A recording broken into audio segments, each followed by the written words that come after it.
Fortschritt beim Extreme Spinner.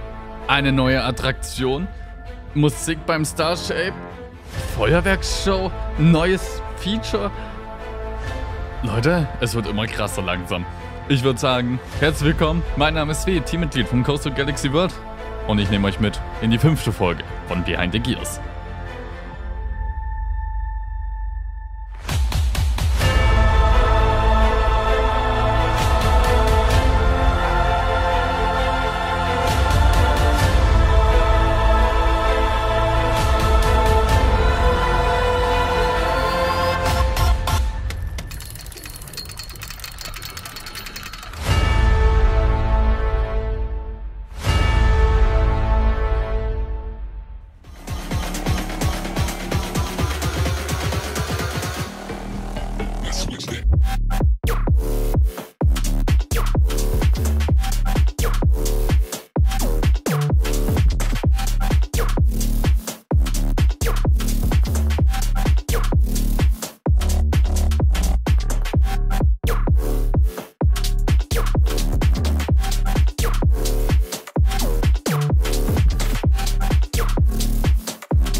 Unglaublich aber wahr, ihr habt's gesehen, der neue Spinner, beziehungsweise der komplette Zug vom Extreme Spinner ist endlich da.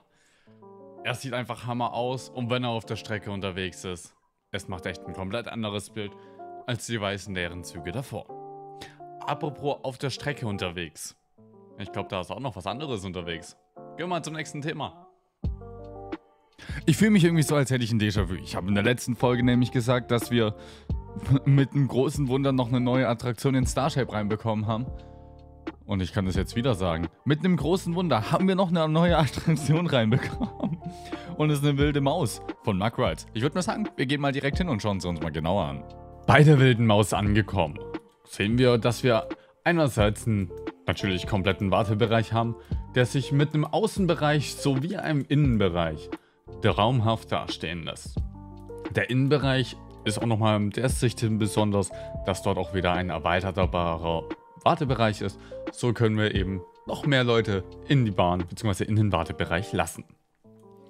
Natürlich, in dieser kompletten Bahn funktioniert auch schon das Piep-System und somit können auch schon die Leute mitfahren, unsere Gäste.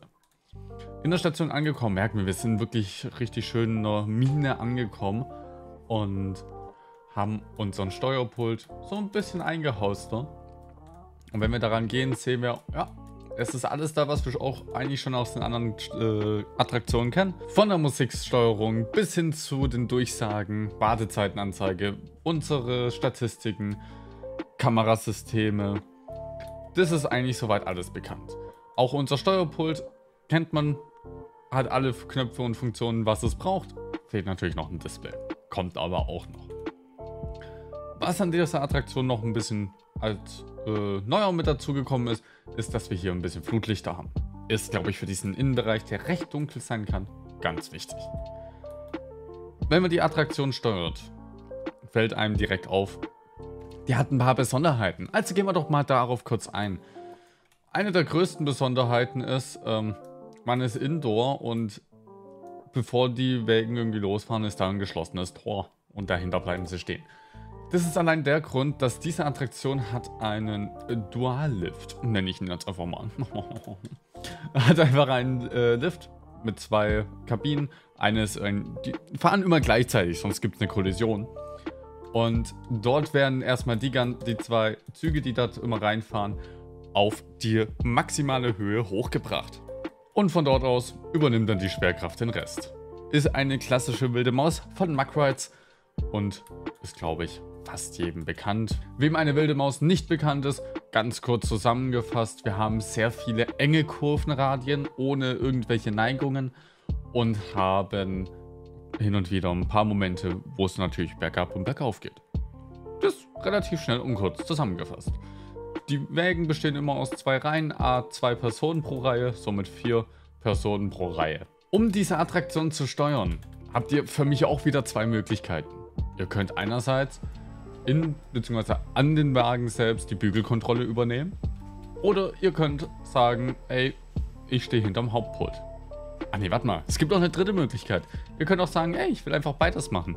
Für Tage, wo man es einfach ein bisschen gechillter angehen kann. Somit könnt ihr dort ein bisschen besser variieren und euch so euren Alltag selbst planen. Funktioniert auch. Wenn ihr diese Attraktion selbst steuert und den automatischen Modus in der Station ausschaltet, dann habt ihr natürlich die klassischen Möglichkeiten, die Bügel zu öffnen und die Gates zu öffnen.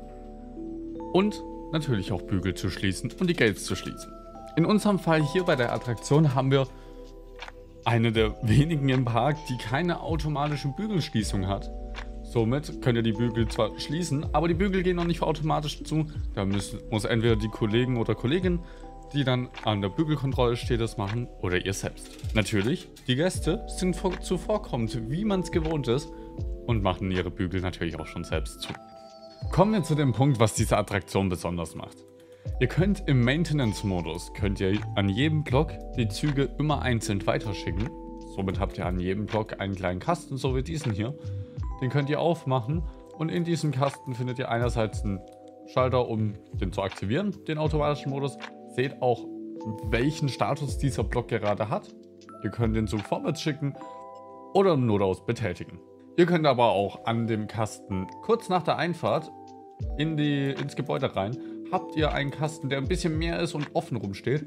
Das ist der Kasten fürs Transfergleis, und damit könnt ihr unterschiedliche Wägen einfach hinausfahren. Ihr habt 4 Abstellmöglichkeiten, das heißt 4 Wägen könnt ihr wegsparen. Und ich würde mal sagen, wir kommen mal zu einem Punkt, was diese Attraktion auch noch sehr besonders macht.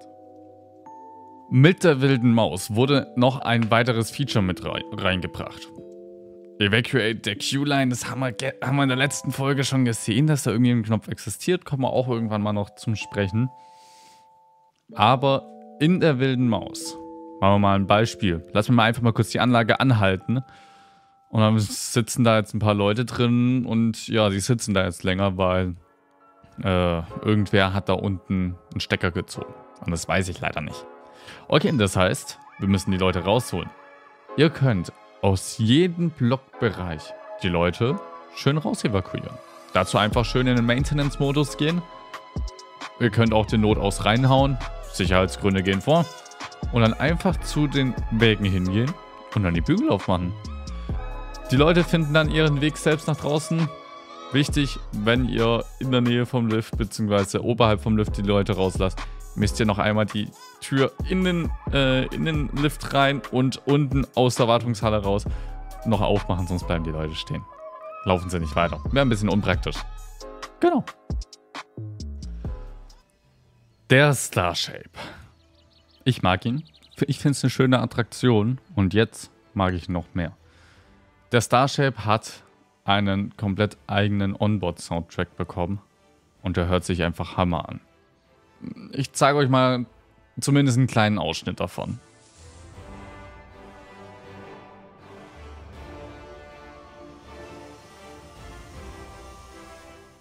Und? Was sagt ihr? Schon geil, oder? Wir kommen heute irgendwie nicht zum Ende. Wir kommen direkt zur nächsten neuen bzw. abgeänderten Sache. Ja. Und zwar haben wir jetzt einen kompletten neue Feuerwerksshow. Wir haben es ja schon mal im Hintergrund gesehen. Ich glaube, in der ersten Folge war es, dass da ein bisschen Feuerwerk existiert hat. Und die Show, die damals existiert hat, die war ungefähr 8 Minuten lang, wurde jetzt einerseits komplett ausgetauscht mit einer komplett neuen Show, komplett neuer Musik und mit jetzt einer Pre-Show-Existenz, funktionierendes Panel. Ganz ehrlich, ich möchte nicht so viel auf die Feuerwerksshow eingehen. Das ist eine Sache, die solltet ihr am besten selbst herausfinden und anschauen. Genau. Und deswegen schaut es euch einfach dann, sobald der Park da ist, selbst an. Ist eine schöne Show. Ihr seid mit das Wichtigste, was es für uns gibt. Unsere Community. Deswegen gehe ich gerne auch immer auf eure Fragen ein. Und ich bin jetzt mal kurz nochmal selbst auf YouTube draufgegangen und schau mal, was da jetzt momentan so für neue Fragen reinkamen und wie ich die euch jetzt noch beantworten kann. Ja, wird jede Attraktion eine Overflow Queue, meint glaube ich eine erweiterbare Queue-Line haben? Nein. Es hat nicht jede Attraktion eine erweiterbare Q-Line. Es hat nur der Power Splash, der Star Shape, die wilde Maus hat eine und der Extreme Spinner wird eine bekommen. Der Freefall Tower sowie der Balloon Race und die Parkeisenbahn haben keine erweiterbaren Q-Line. Wird die Wartezeitenanzeige etwas wie Delayed, Wetter oder geschlossen heute anzeigen? Ja, also nicht ganz. Also wir haben eine Wartungsanzeige, ist jetzt mit reingekommen. Das seht ihr schon und wenn ich es richtig weiß, wird auch eine Wetteranzeige folgen. Und dann kommen wir auch schon zur letzten Frage, die noch auf YouTube unbeantwortet ist. Ja, das ist glaube ich die Frage, die... Es hat sich ein bisschen beruhigt, nicht mehr so oft kam, aber trotzdem noch oft kommt. Wann wird der Park fertig sein?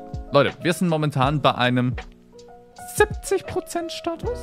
Ich glaube, es müsste ein 70% Status sein, wo die Bahn zum aktuellen Zeitpunkt hat. Das bedeutet, beziehungsweise dieser Park hat, das bedeutet, es wird noch dauern. Wir wissen nicht, wann der Park fertig sein wird, weil es kann mal das passieren, mal das passieren. Bei uns ist halt immer so das Wichtige, wir alle machen das bei uns in unserer Freizeit, sitzen wir dran und arbeiten an diesem Projekt weiter, sodass es vorangeht. Das heißt, es gibt Tage, da passiert mehr, es gibt Tage, da passiert weniger. Merkt man auch an den Behind the Gears. Es gibt manche Folgen, da kann ich euch mehr zeigen, manchmal ein bisschen weniger. Je nachdem, wie viel passiert ist. Das heißt, wir wissen nicht, wann das Projekt fertig sein wird und wann es herauskommen wird. Können wir nicht sagen. Es ist einfach ein Ding, wir wollen, dass das Projekt fertig ist, dass das Projekt einfach perfekt wird oder halt einfach geil wird. Und deswegen machen wir uns keinen Zeitstress. Wir warten einfach ab, bis das